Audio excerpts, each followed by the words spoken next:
Hoje, dia 22 de novembro de 2023, estamos na Casa da Memória, em Itaipulândia, realizando uma entrevista com Noeli para o projeto Histórias Vividas, Histórias Contadas, tendo como entrevistadora eu, professora Íria.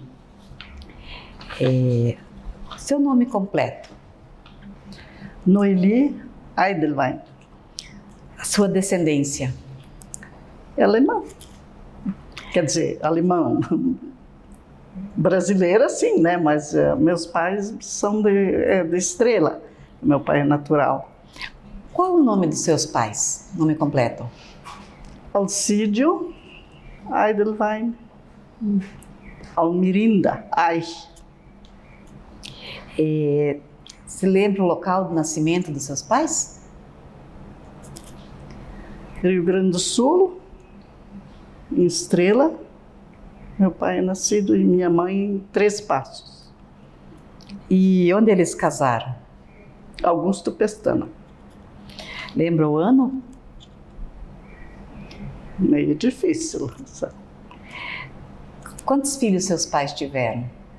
8. Consegue dizer o nome de todos, do mais velho para o mais novo? Sim.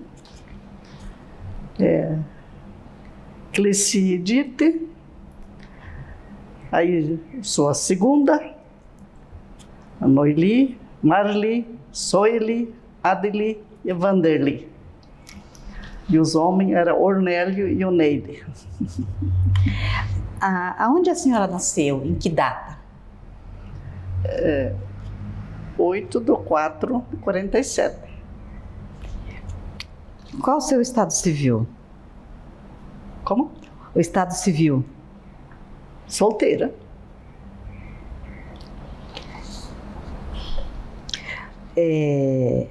Você teve uma convivência com um companheiro, né? Sim. Qual é o nome dele? José Lucídio. Completo o nome dele. Everlin. José Lucídio Everlin. Uhum. Quantos filhos tiveram? Tiveram filhos? 4. Pode dizer o nome completo deles, do mais velho para o mais novo? Batiane de Lourdes Everlin, Juneia Magda Everlin, a Dirley Maria Everlin e o Johnny José Everlin. Atualmente, qual que é a sua ocupação? A minha? Sempre foi agricultura. Sempre. Me criei na casa dos meus pais e assim eu vim para o Paraná, agricultura até hoje. Quando que é a data da chegada da senhora no território de Itaipulândia?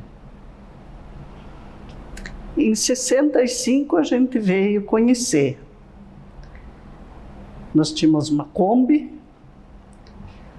e com essa Kombi eu fazia lotação, trazia as pessoas para conhecer até Santa Helena.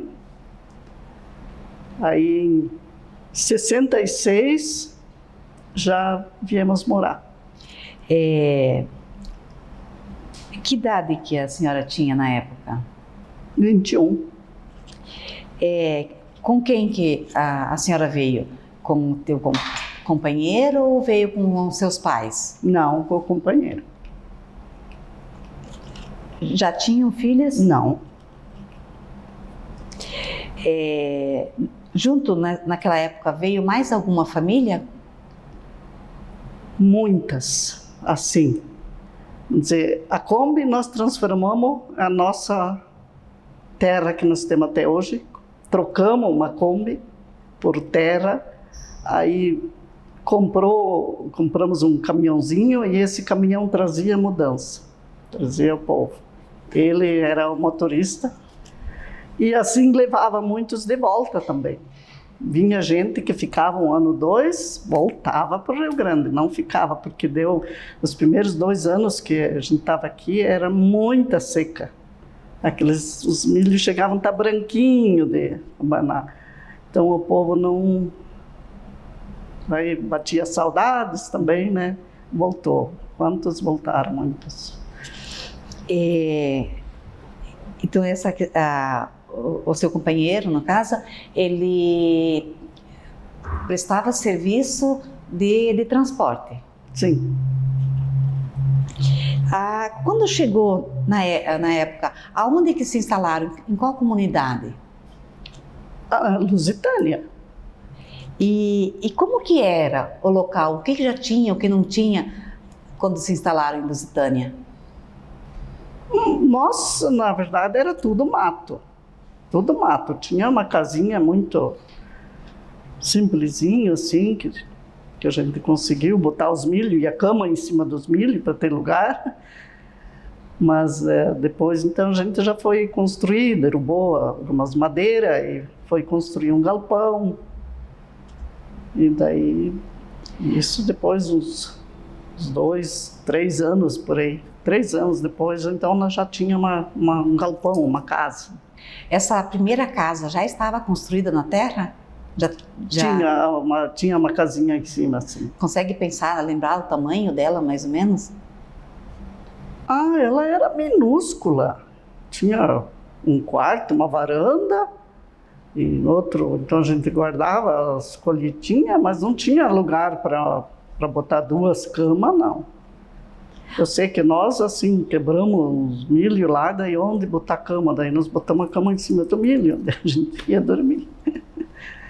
Já havia morador nas proximidades, lá em Lusitânia? Sim. Lembra de alguma... Os Vanançuelo, então eram vizinhos, não muito próximos, não, mas... Como é que era na época? Lunques, eu acho que Lunques.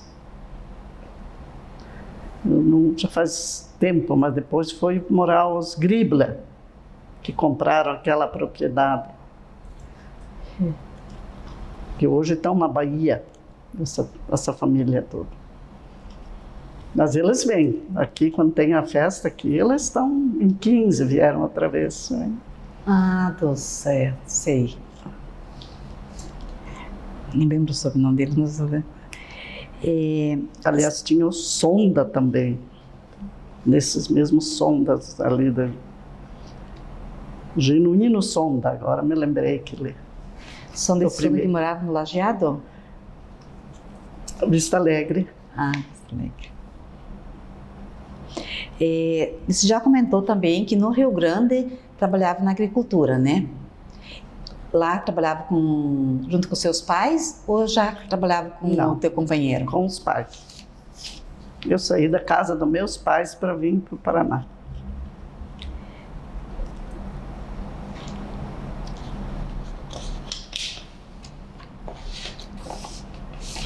E quais foram os motivos assim que fizeram deixar o Rio Grande? Em que local no Rio Grande que vocês moravam? Em Augusto Pestana. Augusto Pestana. E qual foi os motivos, assim, as razões de sair lá de Augusto Pestana e vir aqui no interior do Paraná? No meu caso, eu pensei um pouco em futuro, porque a nossa região era uma região bem pobre lá, assim, pobre mesmo, assim, as pessoas viviam de vaquinha de leite, onde os pais deixavam, os filhos continuavam. E eu volto muito àquela localidade ali, eu tenho muitas saudades, é difícil eu passar um ano. Mas continua tudo assim, os pais foram, os filhos ficam e aquilo vai tudo diminuindo, daí já tem mais herdeiro, já tem, né? Uhum. Então, esse foi um motivo bem, bem forte, tanto, talvez você lembra que quando veio os jagunços que diziam esses anos, que quando... Tinha uns 3, 4 anos que nós estava ali, não sei exatamente, mas eu não tinha filho, então fazia uns 3 anos eu não tive filho. Aí depois eles queriam ser dono das terras também. Tudo armado, com facão, com armas e escritura na mão, provando que eles eram dono ali também, mas o nosso... que vendia ali as terras era o Marcos Costa. Lembra, né? Que loteou não, que colonizou, que era a colônia Doutor Afonso. Aquela colônia ali. nas escrituras consta tudo. E o que veio, se instalaram, invadiram lá uma área, era de Ulisses Ouro, era de Guarapuava, uma turma. E eles queriam ser donos daquelas terras. Aí ameaças e coisas, não se tinha mais paz. Tanto que meu marido falou assim, eu vou para o Rio Grande, se tu quiser ir junto, vai. Se quiser ficar, eu, tipo assim, tô cascando. Falei, eu não vou. E fiquei bem sozinha, 2 meses lá no meio do mato. De repente ele voltou de novo. Aí mataram o Marcos Costa em Foz do Iguaçu, saindo de um restaurante. E o Ulisses, depois de não sei quanto tempo assim, mas disse que morreu num acidente. Quando a senhora veio para morar aqui, a senhora já conhecia, né? Falou que veio um ano antes e tal. E compraram terra. Quanta terra compraram pela Kombi? 3 colônias de mato mesmo. 3 colônias são o equivalente a 30 alqueires, né? O pessoal fala. Uma colônia são 24 hectares, né? E a primeira vez que vieram, ou a primeira vez que o Lucídio veio, como é que ele ficaram sabendo dessas terras aqui? Isso, trazendo um para cá e outro para lá, olhando em quem comprou, daí que tinha essas terras, foi um de Santa Helena, era um padeiro. Eu quis já hoje me lembrar do nome dele, mas com alternativas eu ia acertar, mas assim não. Eu não lembro do nome. Ele era padeiro, então ele na época não tinha carro. Então essa Kombi interessou ele muito pela padaria em Santa Helena. Ele tinha essa. Através de Santa Helena, nós daí descobrimos aquela ali. E quem que é? De quem compraram a terra ali? Desse padeiro? Desse padeiro, que ficou com a Kombi. E quando compraram as terras ali e vieram, sabiam da situação, da legalidade das terras? Que era posse, ou tinha escritura? Não, era escriturada. Nós tínhamos escritura na mão, registrada em Foz. Até hoje eu guardo a escritura ainda daquilo ali. Então, era legal, sim. E mesmo tendo a escritura... Eles também tinham uma igual nós. Sofreram pressão. Sim, fizeram muita pressão. Ali não chegou assim morrer ninguém que eu lembre, mas, por exemplo, os luteadores morreram, os colonizadores, o seu Marcos e aí acabou, né? Quando os chefes morreram, acabou a luta. A senhora lembra, assim, mais ou menos que ano que foi essa morte do Marcos Costa? Deixa eu ver, 70 e lá, como é que eu vou dizer, 4 anos mais ou menos, 73, em 72 por aí foi. Quanto tempo dura a mudança, por exemplo, a viagem do Rio Grande até Lençol de Maio, quanto tempo durava? Tinha vezes que era uma semana. Se vinha com mudança, eu quase sempre ficava junto, trazia uma mudança depois, mas assim ele levava, porque era tudo estrada de chão, não tinha como, se vinha ali pelo mato ali da Estrada da Colônia, na época pela balsa ali, se tinha barro que ali tu ficava mesmo. E depois que vinha até Medianeira, ali pelo Estrada da Colônia, qual que é o caminho que faziam para chegar até Lusitânia? Nessas primeiras viagens, no início? Ela por Missal. Ia para o Padre Feijó, aí passava lá até era muito pertinho, até para nós, antes que veio Itaipu. Bem, dava para vir almoçar em Missal, mas depois fechou ali, né? O lago veio e não deu mais passagem. Agora tem que dar uma voltona, né?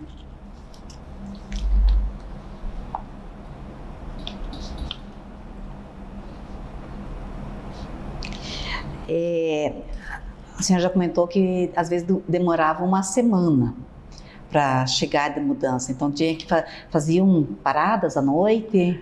porque as pessoas traziam animais, isso vinha vaca, vinha cachorro, vinha porco, vinha tudo em cima de um caminhão e o resto sentava em cima das coisas que tinha ali, o povo sentava em cima no caminhão. E a mudança tua e do Lucídio, o que vocês trouxeram junto? Muito pouco junto com as dos outros. Umas cadeiras, eu tinha um baúzinho assim que tinha umas toalhas, um esforo de cama, umas coisas. Mínimo.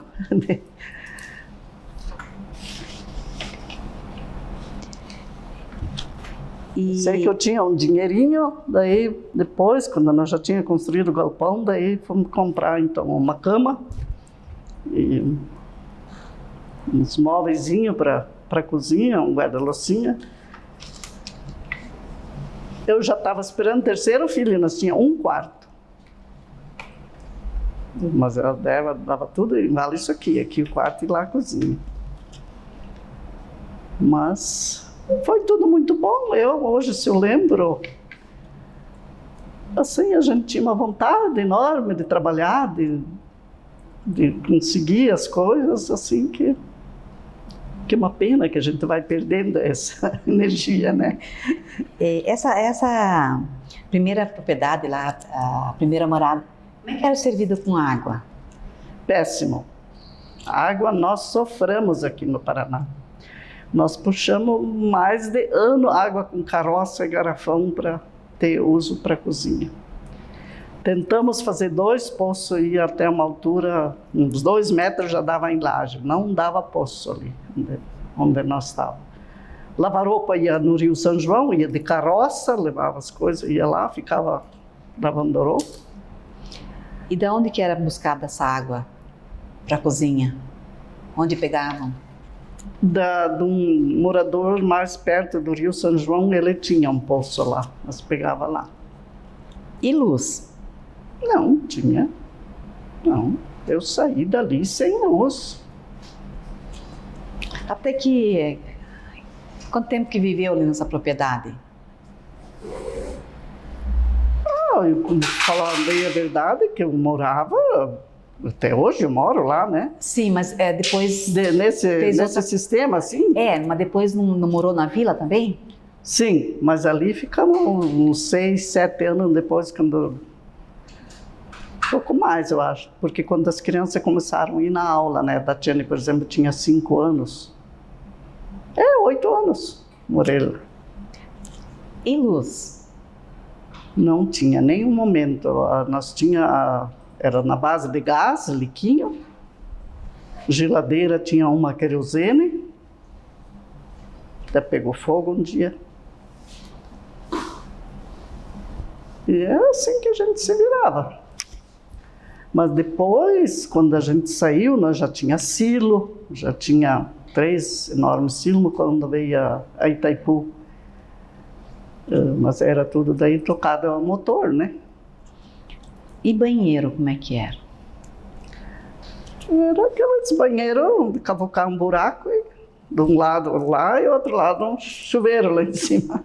Eu botar água dentro do chuveiro. E daí quando mudaram para a vila de Itacorá, então, como é que era a casa lá? Não era assim das melhores. A gente comprou ela usada do seu Albiri Correia, lembro.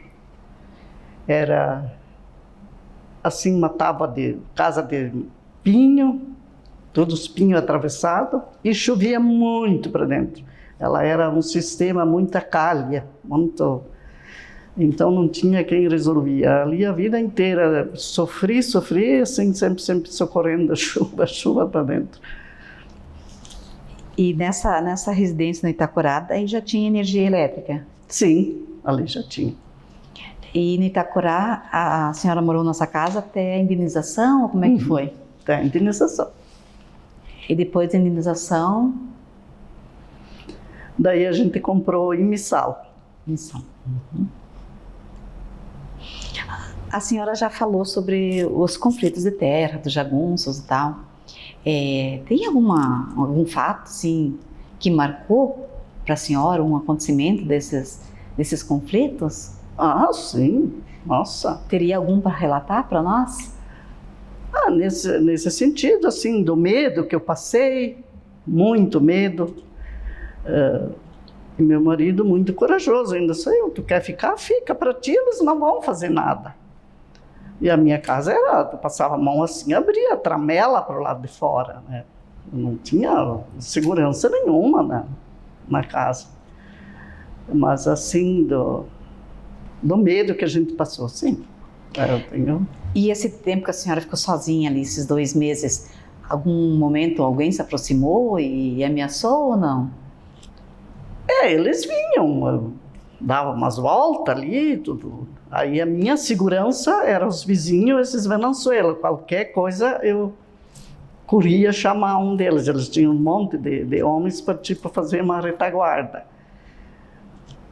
Então eles chegavam, esses jagunços, esse pessoal, eles chegavam aí no pátio das pessoas? Sim, várias vezes. Assim, tipo, ou tu sai ou... E falavam nisso? Sim, ainda a expressão que eles usavam, os maiorzinhos a gente elimina e os outros tira chute. E depois isso tudo foi resolvido então com a morte dos líderes? Sim, isso? Isso. A senhora também já comentou que desde que chegou aqui sempre foi na agricultura, né? A atividade que a família exerceu. Quando se instalaram em Lusitânia, lá no início, o que plantavam? Se plantava soja, tudo na máquina pica-pau. Eu e mais uma ajudante, que era até essa mulher do Lino, afinada, nós colhemos 360 sacas de soja um ano, tudo plantando no meio dos paus, pulando daqui para ali, no meio onde tinha um vão para plantar. E depois assim era para cortar também. Foi um recorde na região de soja. Para plantar, antes tiveram que limpar, desmatar. Como é que foi feita essa limpeza primeiro? Derrubar o mato? O governo financiava. Para derrubar o mato, o governo financiava no Banco do Brasil, no Foz do Iguaçu, eles financiavam para a gente derrubar essa madeira. E ela era queimada. Eu chegava muitas vezes a dizer para o meu marido, mas que dó, se pudesse fazer um coberto. Daí ele dizia, mas isso o cupim ia comer tudo. Mas já logo do início teve financiamento ou primeiro derrubaram de forma manual e daí depois, mais tarde, foi sim, destoca? Com certeza. No começo era na base da foice, do machado, nessas condições. Daí depois a gente, mais tarde, já financiamos então uma máquina para esteira, que diziam, né, para cavar as árvores e derrubar. E essa primeira derrubada, ali no início, quem que fez na terra de vocês? Um motorista, que tinha um cara que trabalhava com esse trator, era tudo por nossa conta, né? Sim, mas antes de ter trator, que era só manual com machado e foice? Sempre tinha pessoas, alguém ajudando. Contratavam pessoas para ajudar a fazer o trabalho? Isso. Além de plantar soja, plantavam outros produtos para o consumo? Sim, sempre tinha. Horta grande eu tinha, nossa, enorme, eu tinha de tudo. Muitas pessoas diziam, não adianta plantar cebola porque no Paraná não dá. Mas eu colhi cebola, né? E milho se colhia, tudo, mandioca, mais para consumo, né? Normal, como uma agricultura. E criavam animais também? Sim, lá adiante depois tinha bastante animais. E assim no início para consumo, tinha alguma coisa? Algum porquinho só. E árvores frutíferas, tinha muita nativa? Não, nada. Nós íamos na barranca do Rio Paraná buscar lima para ter fruta. Eu sei que eu sempre gostei, porque no Rio Grande as frutas até são mais gostosas que aqui. Eu me criei muito com fruta, mas não tinha. Eu sei que nós íamos buscar lima, o que tinha na beira do Rio Paraná. Eu não sei se tu sabe ali onde morava o velho Queveia, que diziam os músicos, era ele com os filhos, todos passando dos 40 já. Então, descia ali naquela estrada dele até chegar no Rio Paraná, lá tinha até ponte de ferro, tudo, dava para ver que já existia uma vez assim. Tinha habitação, a povoação mais antiga. Ou era só para transporte, como é que eu vou dizer, para passar para o outro lado, até chegar ali, né? A hortelãs chegaram a plantar? Sim. Hortelã, algodão, mas isso depois mais adiante, mas plantamos sim, porque sempre tinha os meieiros daí, né? Cada um plantava um pedacinho, no outro pegava um pedaço de terra que a gente... Assim foi para desmatar também, a maioria desmata lá e planta, né? Mas daí para nós era vantagem que ele já tinha desmatado. O meieiro era tipo um arrendatário. Ele não, plantava... é diferente. É diferente? Como é que era? Meieiro, ele planta e entrega uma parte. E arrendatário, então, ele entrega sobre a renda. Até hoje, tem muita gente que confunde quando vai fazer financiamento. Né? Se você fala arrendatário, fala parceria, é diferente. Então, o meieiro era uma parceria? É uma parceria. Nós chamávamos meieiro. Então, na terra foi plantado hortelã no sistema de meieiro. Consegue lembrar, assim, quem plantou hortelã ou quem eram as famílias que plantavam hortelã? Eu me lembro um desses Clem. Eu acho que tem uns professores ali. Era um Clem, como é que era o sobrenome agora? Não me lembro. Eles plantavam. E assim eram muitos. Às vezes plantavam anos, iam embora, não... Porque era uns anos bem difíceis ali, né? Hoje eu estava pensando, as pessoas se reclamam do calor, mas isso já existia 50 anos atrás. Faz 50 anos que eu estou aqui.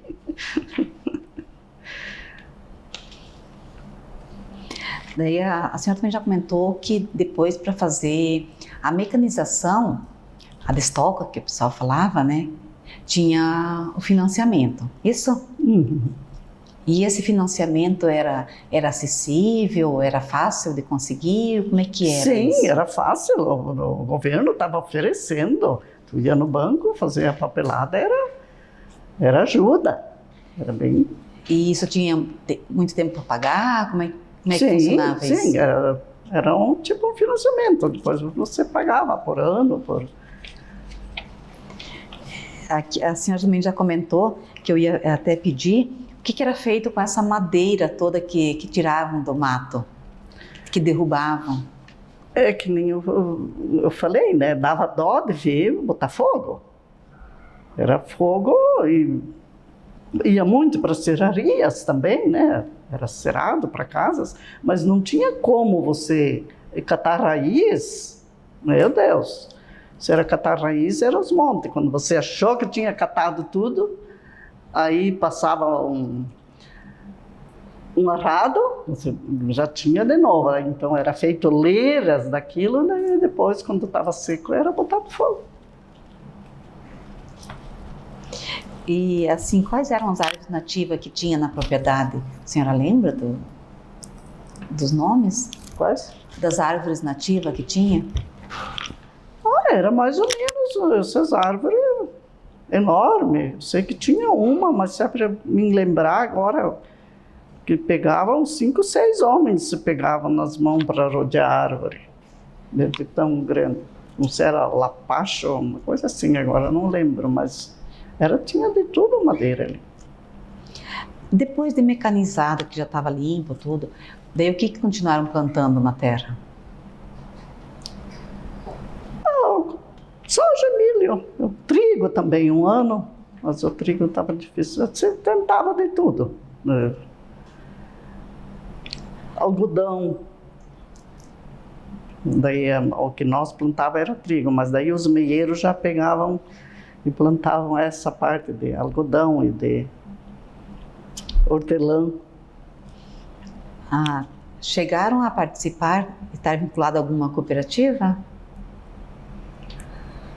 Na época, não. Ia tudo tipo assim, para Cascavel, soja, tudo ia até lá. Era uma empresa lá, Sambra falava, né? Que ia tudo. E atualmente participam de cooperativa? Sim. A nossa mais próxima aqui, né? E sobre a movimentação indígena, tinha algum vestígio, tinha algum sinal na época que chegaram em Lusitânia? Não, isso não, momento nenhum, nem vestígio, nem... E de trabalhadores paraguaios? Também não.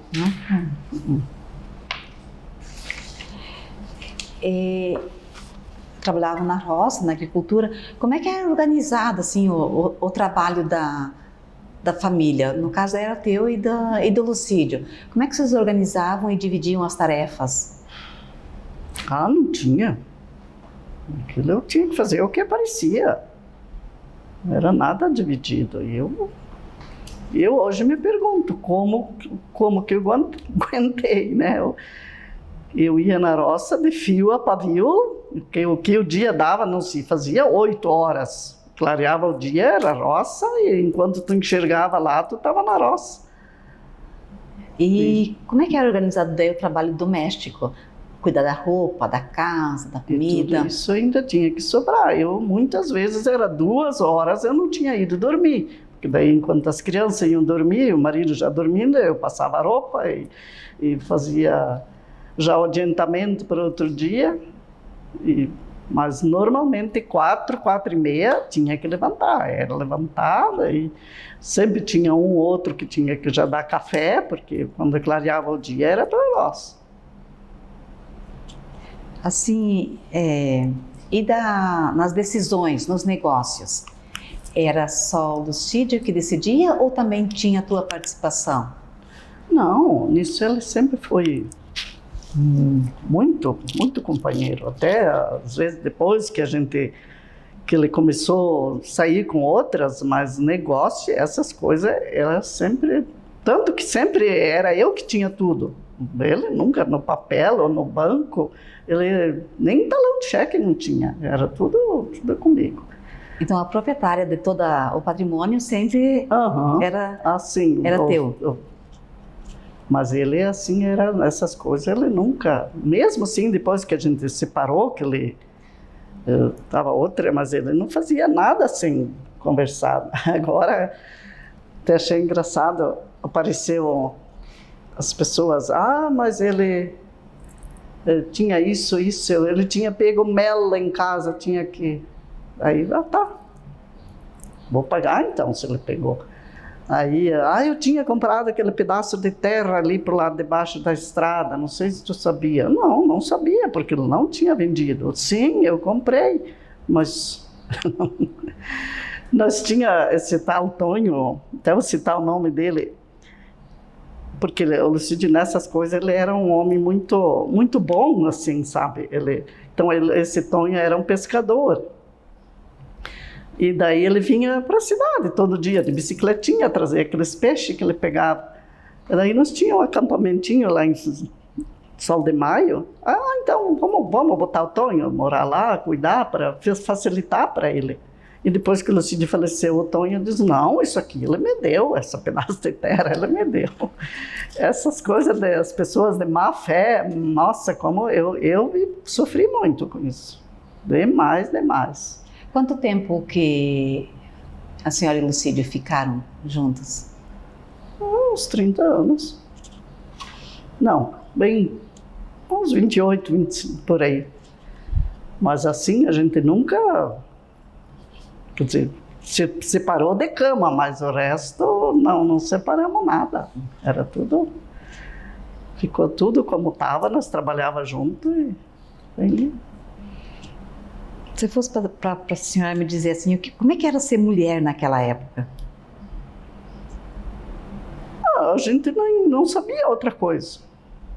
Era mulher, tinha que chegar em casa, tirar leite, fazer fogo, fazer janta, Eu tinha uma com 4 dias que eu tinha que fazer janta até as 2, 3 horas da madrugada ainda, quando colhiam com aquela botando toda a soja manual, assim, na trilhadeira, né? A Junéia tinha 4 dias, eu já estava... Mas eu, também na época me deu... Hoje falariam em depressão, mas eu não sei o que, mas eu fiquei... Eu chorava dia e noite e não sabia para quê. Muitas saudades eu passei também. Como eu passei saudades. Às vezes, quando falam, eu sempre digo saudades mata também, eu acho. Tipo assim, dos meus pais, da minha família, eu ia lavar louça, ainda tinha um rádio de Marechal, aí cantava aquelas músicas dos futuristas, meu juiz, meu Deus, me lavava de tanto chorar. Passei essa parte, eu sofri, mas aí daí quando eu ia para casa, assim, meu Deus, era muito ruim. Nesses primeiros tempos ali, com relação à alimentação, como é que você organizava? Trouxeram do Rio Grande? Onde que adquiriam os produtos? Cozinhava mamão para ser chuchu. Salada de mandioca para ser maionese.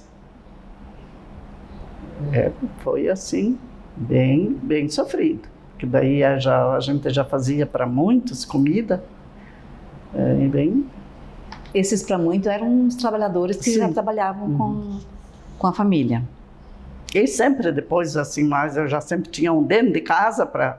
Tipo, o Arsênio Rédiga, ele ficou assim, morando junto, né? Então, eu lavava a roupa, era café da manhã, era almoço, era janta, era muitas vezes polenta com leite, porque não tinha outra coisa. E ele era assim, não era enjoado, né? Então, o que eu botava, mas era bem...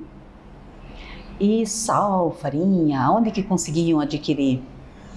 Daí já no Itacorá depois. Logo, né? Porque Itacorá era um pequeno, mas aí era o ponto forte. E de Lusitânia, era mais fácil ir para Itacorá ou muitas vezes iam para Missal? Não, Missal era pouco. Só um médico mesmo ali. Mas depois que eu morava em Itacorá já tinha médico, né? Mas nos primeiros anos vinha para Missal. E também já comentou que não tinha energia. Como é que faziam para conservar alguns alimentos, tipo carne? Não se comprava muito. Ou se carneava, era assim frito, guardado embaixo de banha. Não era assim comprado os montes, tipo assim... Comia sem carne também, não se tinha carne todo dia, não. E nesses primeiros tempos, o que faziam para se divertir? Qual que era o lazer? Ele era gaiteiro, né? Então ele saía, mas eu ficava em casa. Eu tinha criança, eu pensava, eu não vou me envolver, cuidar dos meus filhos e deixa que rola. Mas tinha assim, sabe, essas coisas a gente mistura depois mais o do primeiro, né? Me lembro que faziam muita festa surpresa de aniversário. Daí tomavam vinho, era o que era tomado, com aquelas velhinhas nos cantos. Ali eu comecei a dizer, chega, eu fico em casa, não vou mais. Isso é só para... Aí quem gostava de bagunça se divertia, né? Mas a gente com filho aí dei um basta naquilo, digo, vai quem quer, eu não vou mais. E o Cid também teve o hábito de fazer caçadas? Aqui, assim, algum bichinho, assim, na época. Tipo, muitas vezes matar dentro do galpão mesmo, se matava uma perdiz, uma coisa. Perdiz não, era nambu, fazia uma sopa à noite. E a pescaria? A pescaria rolou, né? Essa sempre rolou, né? Pescavam muito? No Rio Paraná, né? Numa época pegamos com 60 quilos, se tu fala, ninguém acredita, mas eu tenho foto até. Eu pesava 46. Mas daí eu, quando eu não tinha filhos, eu ia junto, acampava no rio. Pois é. Mas ele continuou gostando de pescaria. Hoje meu piá também, nossa, ele adora pescar. Não tem uma folga, ele está em cima do lago. Mas é pesca esportiva, ele já faz. Ele não pega nenhum que é menor, né? Ele sabe o tamanho e ele participa desses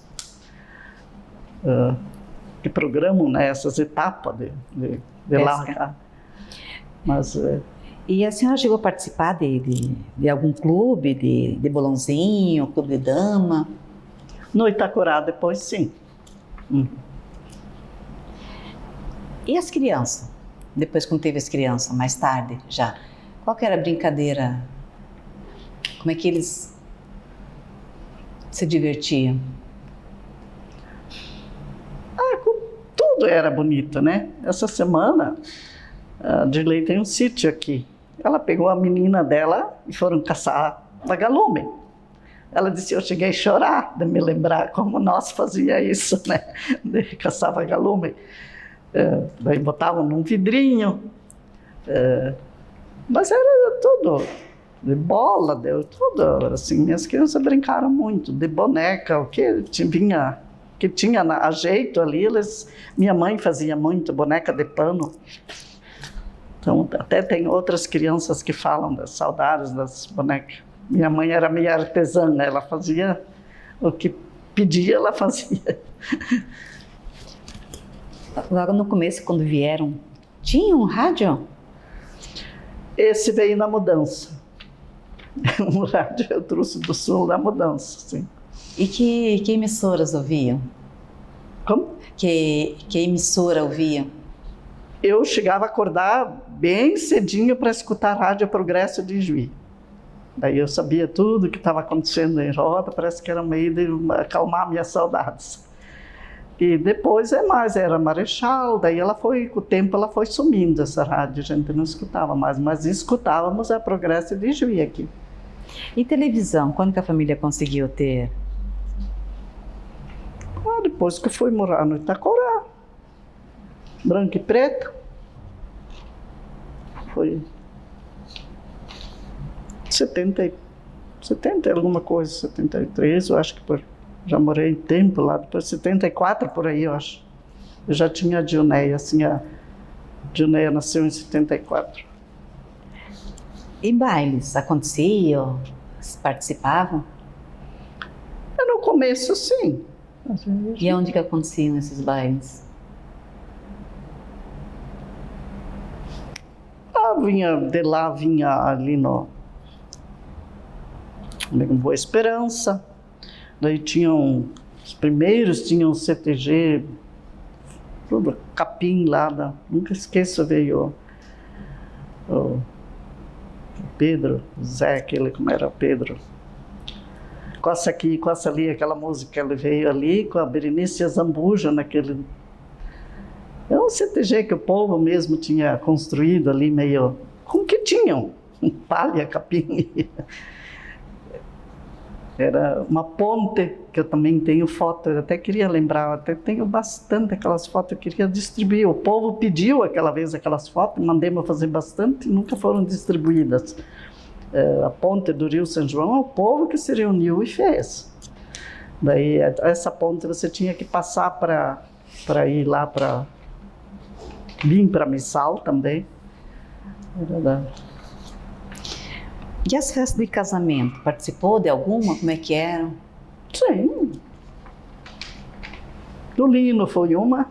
Até era padrinho do casamento, do Alfonso, essas quase em todas que tinha por ali a gente estava. E como é que eram essas festas?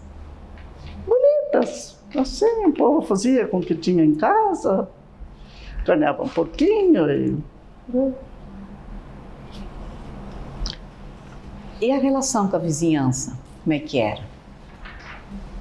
Eu sempre me dei muito bem com o vizinho, até hoje. E era assim, minha mãe já sempre dizia, o vizinho mais perto é o irmão que você não tem. E aquilo eu me dei muito bem com todos os vizinhos, esses Vanançuelo ainda... Tu não lembra, mas eles moravam agora tudo ali no portão. Daí uma foi embora. E daí me emocionei muito, faz pouco tempo agora. E quando ela veio de lá, ela foi lá em casa. Aí ela, eu vim te ver e nós estávamos almoçando. Então senta, vamos almoçar. Ela sentou, almoçou, dali uns dias ela veio de novo. Daí, vamos chegar? Não, ela disse, fiz uma cirurgia nas pernas, mas isso agora bem pouco. Eu não quero subir escada. Aí ela foi, eu fui no mercado, ela estava lá também. Estava escolhendo, olhando toalhas de banho e coisa. Eu falei, que linda. Sim, mas eu não posso comprar, ela disse. Aí eu falei, então escolhe uma que eu vou passar no caixa lá para ti. Uns 3, 4 dias me falaram que ela tinha falecido. Nossa. A Nauri. Foi assim uma coisa bem emocionante, pensei, pelo menos, né? Mas assim, vizinho eu nunca tive problema, nem missal, nem onde. Ali na Lusitânia, tinha escola quando foram para ali, não? Tinha.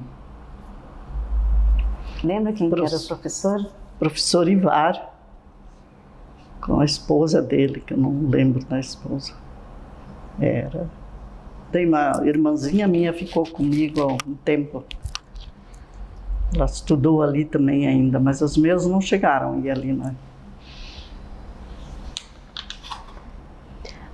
O comércio, a senhora já comentou, né, que iam para Itacorá, a questão de comprar alimentos, como farinha, açúcar, sal, e para adquirir roupa, calçado.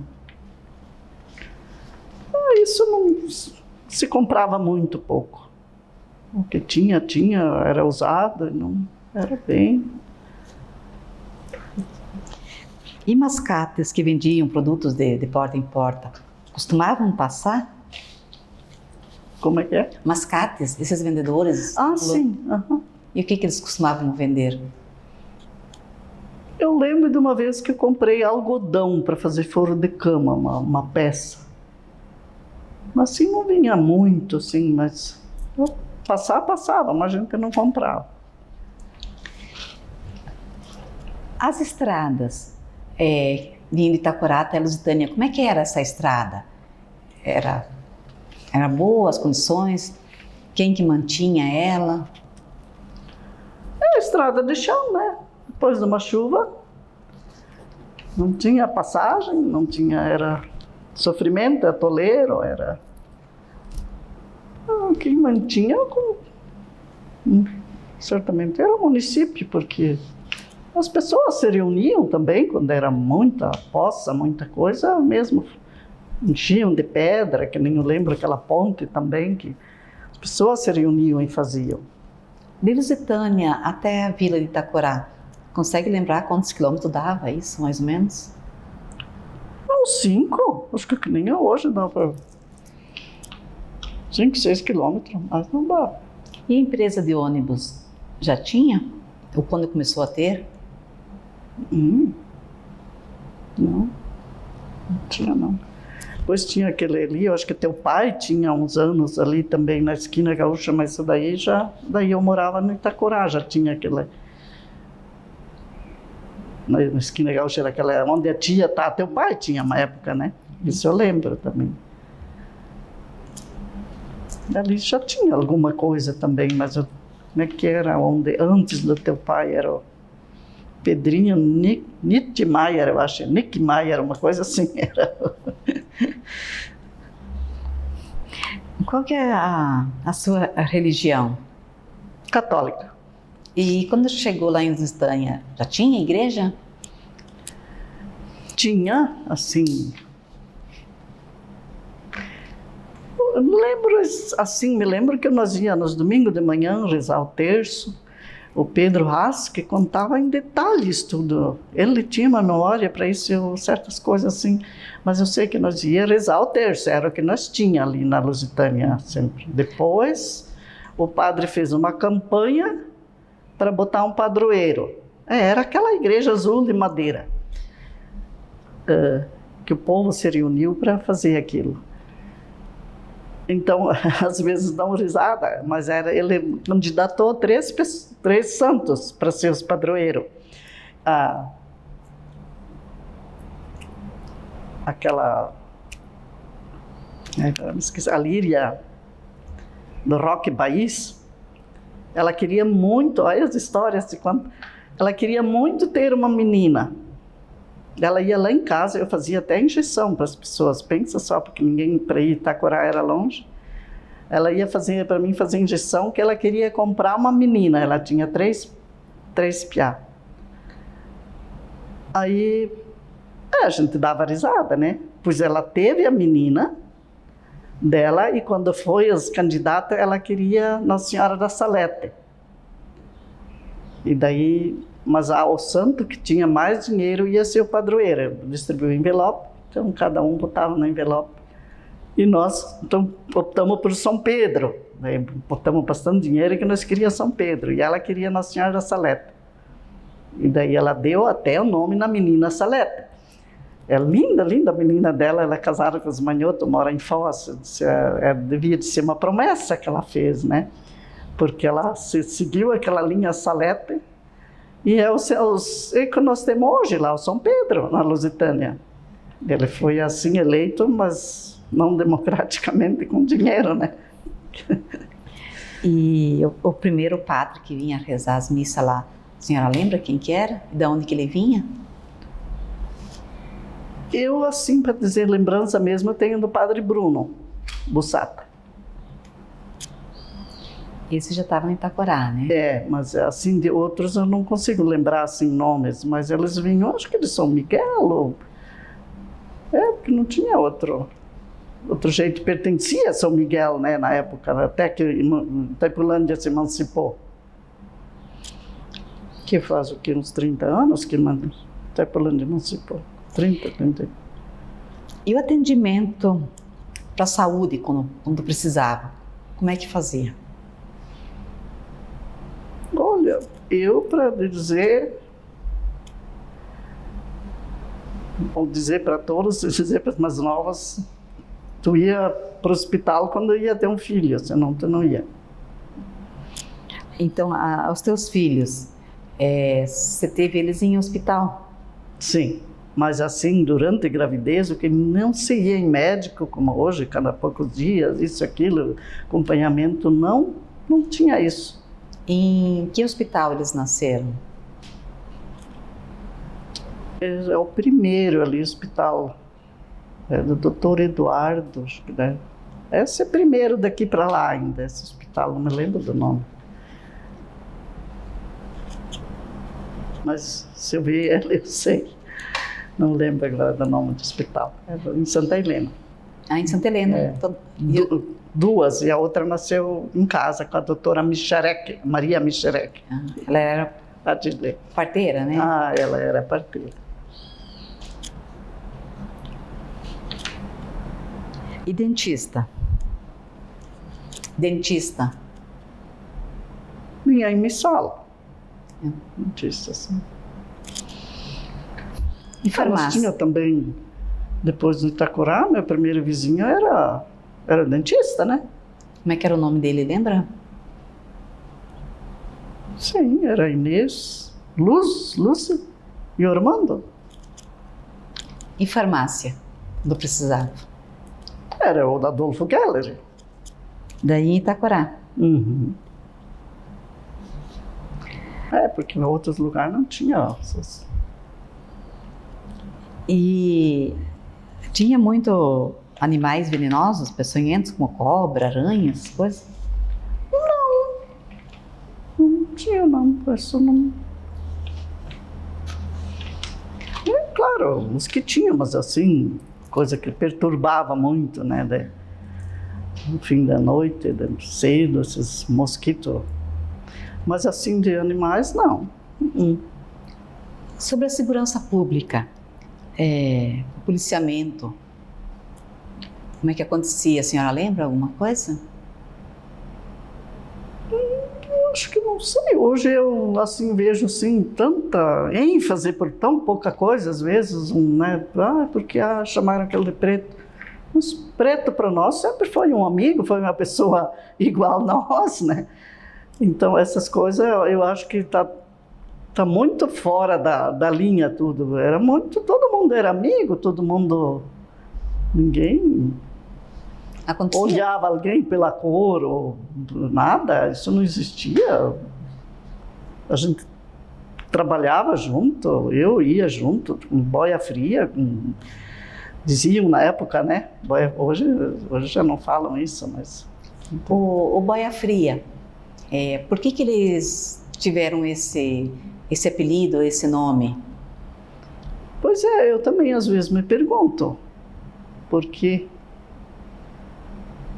não sei dizer, porque muitos a gente dava comida, mas outros não era... Era por causa da comida fria que eles comiam, será?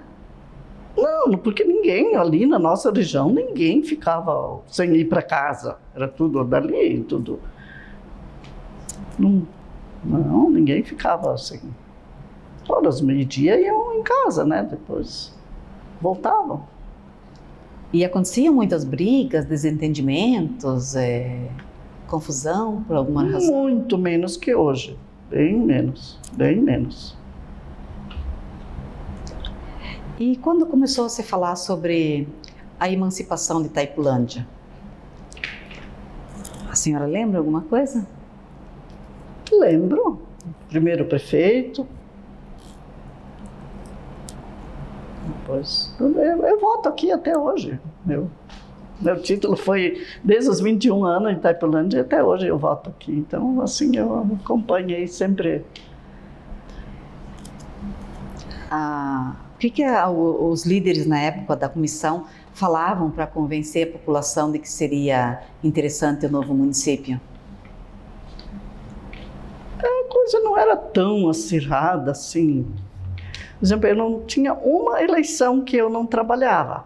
Todas as eleições, presidente da mesa, secretária, se foi no Itacorá, depois, quando encerrou na Lusitânia, que eles trouxeram para Santa Inês, daí hoje eu voto em Santa Inês, né? Ali, então, ninguém me chamou mais. Mas era, assim, uma coisa de muito respeito, de muito... não tinha essa coisa de provocação, era um voto secreto, acho que começou assim quando começaram a usar camiseta, que era para ser voto secreto, mas se definia pelas camisetas já tudo. E, na opinião da senhora, valeu a pena criar o município de Itaipulândia? Ah, sim, eu tenho orgulho do município de Itaipulândia. Até falei ontem ainda, nós temos estradas boas, temos quase dentro da roça. Sobre Itaipu, como é que a família, vocês receberam ou entenderam os primeiros comentários sobre a construção de Itaipu? Ninguém acreditava. Ninguém acreditava que isso ia acontecer. Esse foi um corte muito grande na maioria das pessoas, choram até hoje. Dá para ver quando a gente se encontra, esse povo que... Tu estava outro dia também em Santa Inês, né? Parece que aquela coisa gostosa, aquelas saudades, e como que era, e como que podia ser hoje, a Itaipu levou. Vocês também tiveram a propriedade atingida, né? Sim, quase tudo, né? E o preço que receberam pela propriedade, acharam que estava certo? Não, nós fomos até acampar para ter melhoras. Depois melhorou um pouco, mas ali que vai para... não lembro até, nós dormia lá, que vai para o Paraguai, ali, aquela estrada ali que nós lutamos por causa disso, porque foi assim, e mesmo gente que até hoje não tem mais nada, também não souberam muito, o pouco que sobrou, a maioria nós compramos. Então hoje a gente tem uma boa área, mas é um pedacinho de um que sobrou, outro de outro, que a gente foi emendando, né? Toda aquela região ali, maioria sobras da Itaipu que eu tenho. Tem 60 e poucos registros. Quando vieram, compraram 3 colônias. Na época da indenização, Ainda tinham as 3 colônias ou já tinham mais, Vera? Não, ainda tinha já mais, mas a Itaipu levou, quase todas aquelas 3 colônias levou, cobriu de água. Ali onde nós tínhamos os silos, tudo, lá está um pouco, dá para ir ver ainda. Eu até quero levar a piazada lá para ver, mas o resto você foi tudo abaixo da água. Então a família, ela ficou no que sobrou da indenização e comprou sobras de outras propriedades. Sim. Não sei se quer contar e falar qual que é o tamanho da propriedade hoje. Eu e o Piá estamos se virando, ainda estamos comprando. Cada pouco tem alguém vendendo, aí a gente manda liga, o Gelson vendeu um pedaço outro dia, os irmãos dele venderam. E assim, à medida que eu posso ainda, eu estou... Mas... 200 e poucos alqueires quando o Lucídio foi. Mas hoje já temos... Meu Piá é muito caprichoso, muito trabalhador. E eu também, o que eu posso...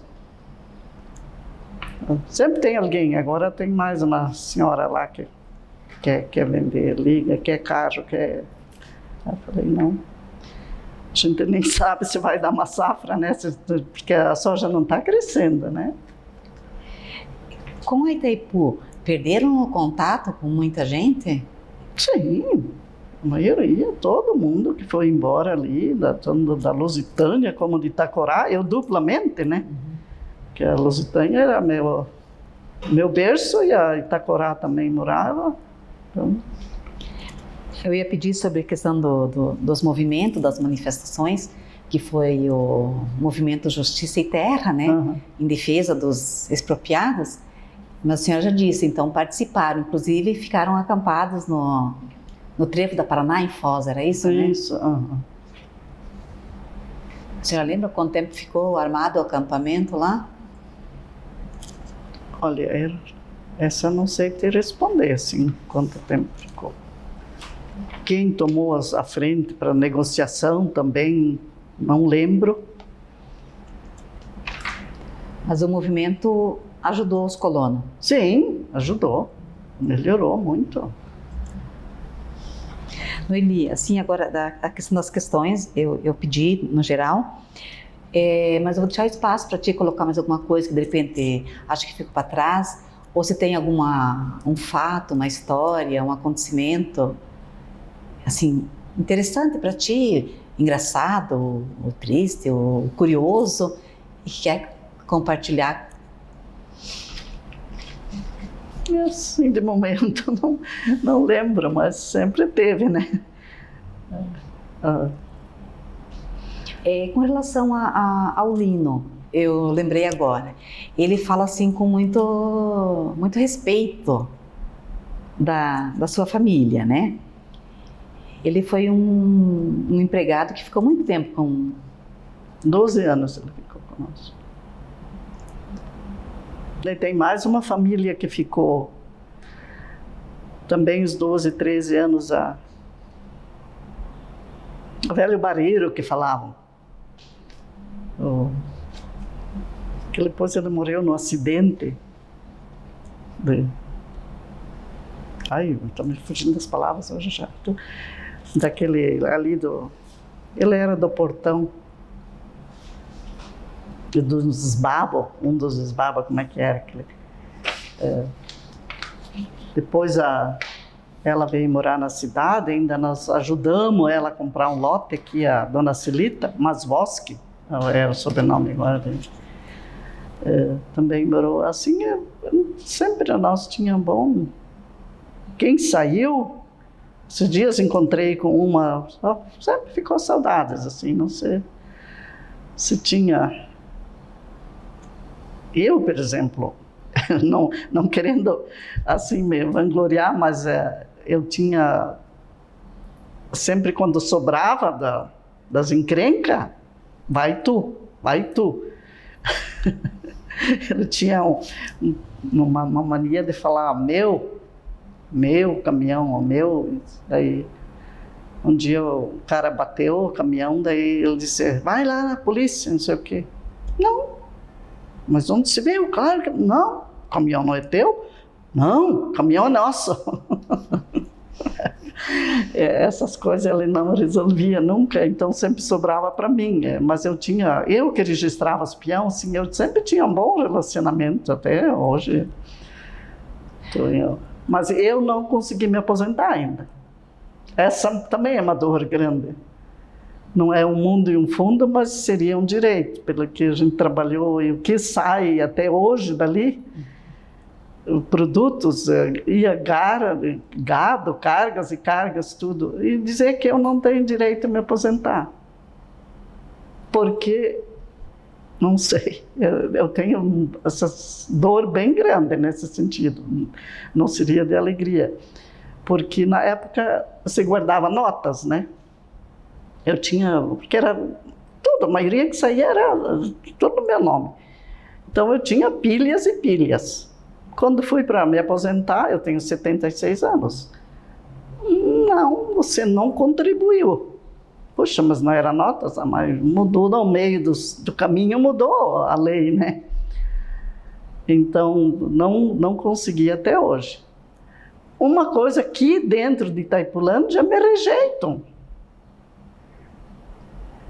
Todo mundo ganhou aquelas folhas solar, né? Começaram na classe mais necessitada, tudo certo, tudo bem. Quando foi para nós ganhar, não, você não mora em Itaipulândia, você não ganha. Puxa, eu tenho casa lá, mas tudo que eu tenho é aqui. Eu pago minha luz, eu tenho, tipo assim, empregados, eu tenho minha casa. Tudo aqui, mas não sou considerada. E daí, assim, eu sempre gosto de participar nos idosos, assim. Eu tenho idade, eu vou lá, não danço, mas me encontro com os amigos, tomar uma cerveja. Não me deixaram entrar. Não, você não é de Itaipulândia. Aí me pergunto quanta gente tem casa aqui e tem casa lá. Por que isso não é considerado? Aqui eu tenho, ali onde o Tito é meu, ali onde em frente à Igreja Católica é meu, lá em cima, lá no Anel Diário tem. Eu não sei o que só porque eu vou lá dormir, eu durmo lá também. Uma coisa não posso entender, porque uma hora eu queria falar com a prefeita sobre isso. Porque eu já passei vergonha, já passei raiva e tudo. Eles chegaram a me pedir outro dia para entrar nos idosos e sabendo que eu sempre estou lá, não tinha documento que não queriam. E eu tinha tudo. Um título, tudo. Aí, pelo fim, ainda queriam a carteirinha do SUS. E eu sempre tinha minha carteirinha do SUS. Daí, um dia desses, o médico disse, tu vai pegar, e tem missal, tem lá tal e tal remédio, e me deu um feixe de papel, tu vai lá buscar esse remédio lá. Aí quando cheguei, daí, mas tu não tem carteira de SUS aqui. Não, eu não tenho, eu tenho Itaipulândia. Não, então tem que cancelar. Tem que cancelar Itaipulândia para me dar um remédio de 40 e poucos reais. E daí agora, então, porque eu não tinha carteirinha do SUS, tinha há poucos dias cancelado lá. Não, daí... isso é fato, que aqui, uma coisa bem marcante, já era para mim ter abandonado Itaipulândia pelos desgostos, mas por causa de meia dúzia de bobo não dá para, né, de abandonar. Porque eu falo que isso não existe. A pessoa tem de achar que se eu tenho uma casa aqui e lá, eu não pertenço. Porque a minha vida foi em Itaipulândia, que nem eu falo, quantos não tinham nascido. Eu já estava aqui, morando em Itaipulândia, trabalhando e lutando. Mas uma então... fofoquinha, tá? Mas deixa quieto. Não tem problema, mas faz parte da sua história, da história da sua família, né?